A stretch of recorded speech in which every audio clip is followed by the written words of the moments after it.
अगर आप सिर्फ पीवाईक्यू सॉल्व कर रहे हैं यानी कि पिछले वर्षों के प्रश्न केवल सॉल्व कर रहे हैं और सोच रहे हैं कि आपका सिलेक्शन हो जाएगा, तो दोस्तों यकीन मानिए आप केवल आधा अधूरा काम ही कर रहे हैं, जो केवल आपको आधे रास्ते तक ही ले जा सकती है।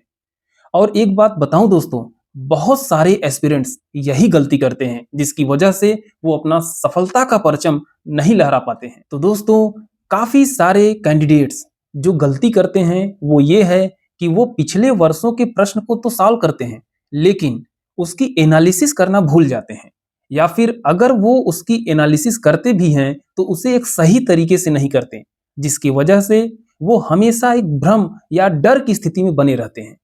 और उनका डर भी दोस्तों कुछ इस तरह होता है, जैसे वो हमेशा ये सोचते रहते हैं कि पेपर कैसा आएगा, पेपर कैसा आ सकता है, या फिर किस टॉपिक को पढ़ें, किस टॉपिक को छोड़ें। ये सारे प्रश्न उनके दिमाग में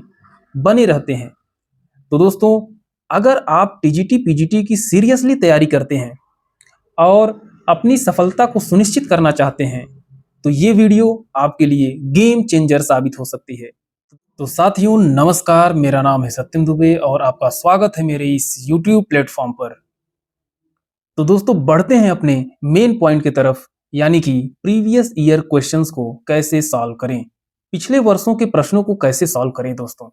और उससे भी महत्वपूर्ण चीज ये है दोस्तों कि उन प्रश्नों का एनालिसिस कैसे करें ताकि हम बेहतर से बेहतर उसका लाभ उठा सकें। तो दोस्तों, हमारा जो पहला पॉइंट है, यानी कि पिछले वर्षों के प्रश्नों को कैसे सॉल्व करें, यानी पीवाईक्यूज को कैसे सॉल्व करें, इसके लिए आप मेरी एक वीडियो जो मैं भी कुछ दिन पहले अपलोड किया हूं, एमसीक्यूज कैसे सॉल्व करें, इसको आप देख सकते हैं। और इसमें बताए गए स्ट्रेटजी को फॉलो करके आप हूबहू वही चीजें अपने प्रीवियस ईयर क्वेश्चंस को सॉल्व करने में उपयोग कर सकते हैं। ये चीजें आपको जरूर लाभ प्रदान करेंगी। तो साथियों, हमारा जो दूसरा वह सबसे इंपॉर्टेंट पॉइंट है कि प्रीवियस ईयर क्वेश्चंस की कैसे एनालिसिस करें। तो दोस्तों, काफी सारे एस्पिरेंट क्वेश्चंस तो सॉल्व करते हैं, लेकिन उसकी एनालिसिस सही तरीके से नहीं करते। यानी कि दोस्तों, अगर कोई कैंडिडेट किसी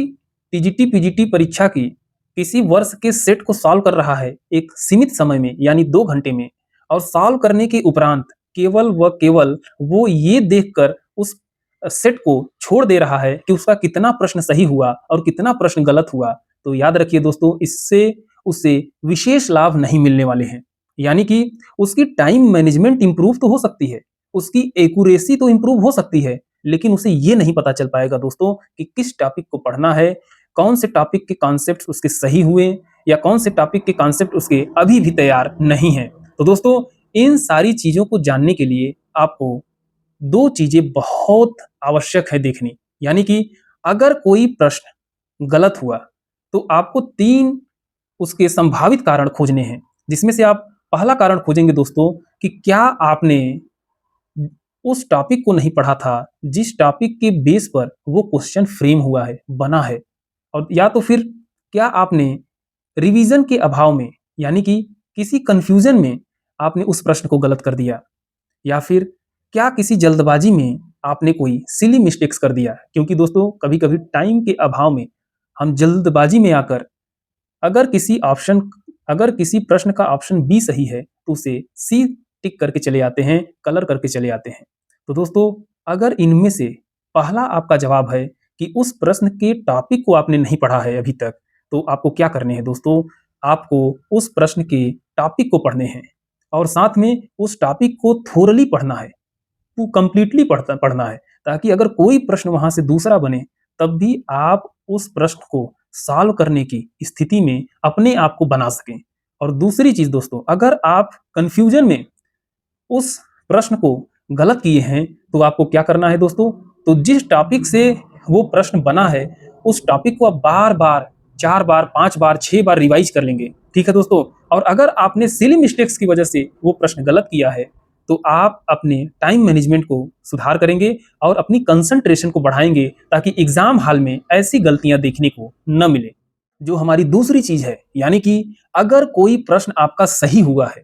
अगर कोई प्रश्न आपका सही हुआ है तो आप उसके आंसर्स को केवल याद करके उस प्रश्न को छोड़ नहीं देंगे, बल्कि वो प्रश्न जिस चैप्टर से लिया गया है, या फिर जिस टॉपिक से लिया गया है उसे आप अच्छे से रिवाइज करेंगे और समझेंगे। क्योंकि दोस्तों हो सकता है कि अगली बार वो प्रश्न रिपीट न करें, लेकिन ये प्रश्न ये बता रहा है दोस्तों कि यहाँ से इस जिस चैप्टर से ये प्रश्न बना है उस चैप्टर से या फिर उस टॉपिक से कोई दूसरा प्रश्न अगले वर्ष बन सकता है।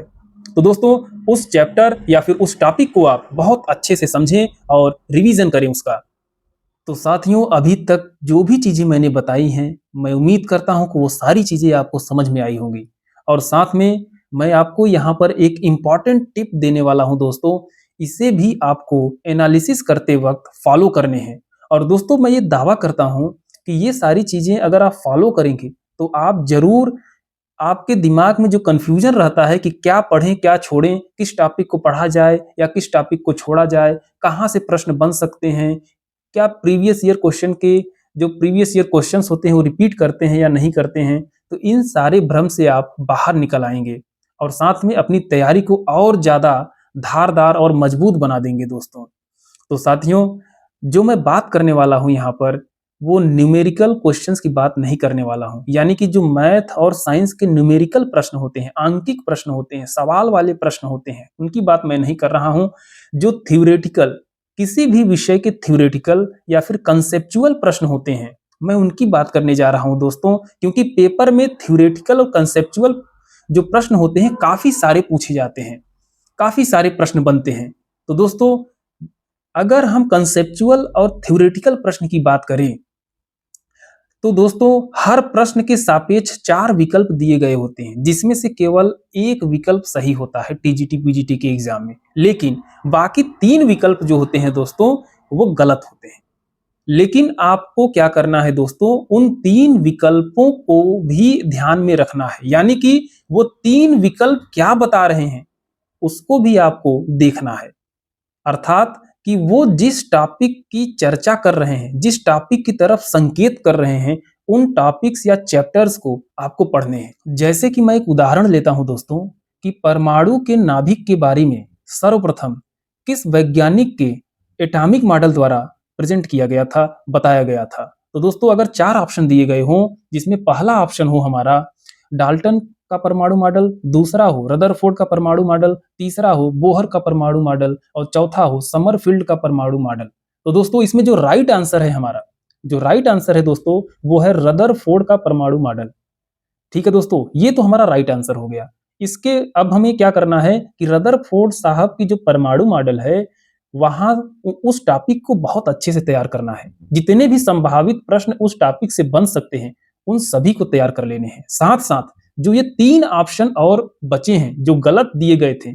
वो भी आपको मार्गदर्शन दे रही हैं कि आप इन टॉपिक को भी पढ़ें। ये जो परमाणु मॉडल दिए गए हैं इनको भी आप पढ़ें, इनसे भी आगामी वर्षों में सवाल बन सकते हैं। तो दोस्तों अगर हम एक दूसरे प्रश्न की बात करें, जो कि अगर कोई टीजीटी पीजीटी का कैंडिडेट है और सोशल साइंस उसका सब्जेक्ट रहा है या पॉलिटिकल साइंस सब्जेक्ट रहा है दोस्तों, तो वो ये प्रश्न मैं बता रहा हूं आपको, उसे आप रिलेट करिएगा कि अगर भारत के राष्ट्रपति के चुनाव में कोई विवाद हो तो उस विवाद को कहां सौंपा जा सकता है। इसके लिए 4 ऑप्शन दिए गए हैं, जिसमें से पहला है दोस्तों भारत के महाधिवक्ता को, दूसरा है दोस्तों भारत के संसद को, तीसरा है दोस्तों सर्वोच्च न्यायालय को और चौथा है दोस्तों राज्य के विधानसभाओं को। तो दोस्तों इसमें से राइट आंसर जो है हमारा भारत के सर्वोच्च न्यायालय को। लेकिन दोस्तों जो बाकी 3 ऑप्शन है, यानी कि भारत के महाधिवक्ता और दूसरा ऑप्शन था जो भारत का संसद और तीसरा जो ऑप्शन था, चौथा जो ऑप्शन था दोस्तों राज्य की विधानसभा, तो दोस्तों यहां से भी प्रश्न बन सकते हैं। ये जो गलत ऑप्शन है ये भी आपको टॉपिक बता रहे हैं कि इन टॉपिक को आप अवश्य पढ़ें, क्योंकि यहां से भी क्वेश्चन आगामी वर्षों में फ्रेम हो सकते हैं, बनाए जा सकते हैं। तो दोस्तों मैं आशा करता हूं कि ये सारी चीजें आपको बहुत बेहतरीन तरीके से समझ में आई होंगी, और अगर आप इन सारी चीजों को फॉलो करते हैं पेपर के एनालिसिस के दौरान, तो मैं दावा करता हूं दोस्तों आप पेपर को प्रेडिक्ट कर सकते हैं, क्वेश्चन किस टॉपिक से आ सकता है उसे भी बता सकते हैं। ठीक है दोस्तों, तो मिलते हैं अपने अगले वीडियो में, तब तक के लिए नमस्कार। और ध्यान रखें दोस्तों, अगर वीडियो अच्छी लगी हो, काम की लगी हो, हेल्पफुल लगी हो तो इसे जरूर लाइक और शेयर करें, और ऐसे ही अपडेट पाने के लिए चैनल को आप सब्सक्राइब कर लें। ठीक है दोस्तों, मिलते हैं अपने अगले वीडियो में, तब तक के लिए नमस्कार।